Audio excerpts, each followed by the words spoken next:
Bonjour à tous, dans cette vidéo, vous allez voir la correction de l'exercice 3 du chapitre 7 sur les transformations nucléaires.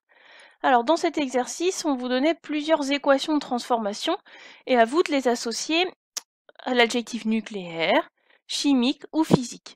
La première transformation, on a du carbone à l'état gazeux plus du dioxygène à l'état gazeux qui devient du CO2 à l'état gazeux, du dioxyde de carbone. Qu'est-ce qu'on observe? On a modification des espèces chimiques. Dans les réactifs, on a le carbone et le dioxygène, et on forme du dioxyde de carbone. Par contre, on a conservation des éléments chimiques. Un atome de carbone dans le réactif, un dans les produits, deux atomes d'oxygène dans les réactifs, deux dans les produits. Donc on a uniquement modification des espèces chimiques. Quand on modifie l'espèce chimique, ça veut dire qu'on a une transformation chimique. Deuxième exemple. Cette fois-ci, donc on a un noyau d'hydrogène 1 plus un noyau d'hydrogène 2 qui donne un noyau d'hélium. Qu'est-ce qu'on observe ici? On a modification de l'élément chimique. On a deux éléments hydrogène qui réagissent pour former un élément hélium. Deux noyaux d'hydrogène pour former un noyau d'hélium, ou deux atomes d'hydrogène pour former un atome d'hélium. Donc dès qu'on a modification des éléments chimiques, on a une transformation nucléaire. La troisième. On a ici donc CH4 du méthane qui réagit avec du dioxygène pour former du dioxyde de carbone plus de l'eau.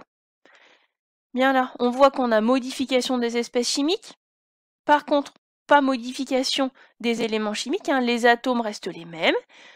Donc, modification des espèces chimiques, transformation chimique.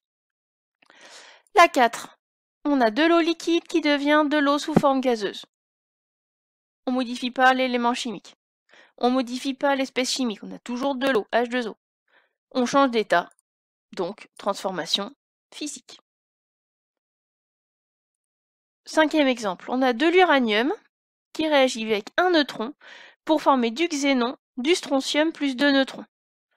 Qu'est-ce qu'on observe? Qu'on a modification de l'élément chimique, puisque l'uranium, l'atome d'uranium ou le noyau d'uranium se transforme en atome de xénon plus en atome de strontium.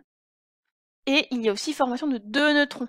Donc là, on a modification des éléments chimiques, ce qui va nous donner une transformation nucléaire. On modifie les atomes ou les noyaux de l'atome, donc transformation nucléaire.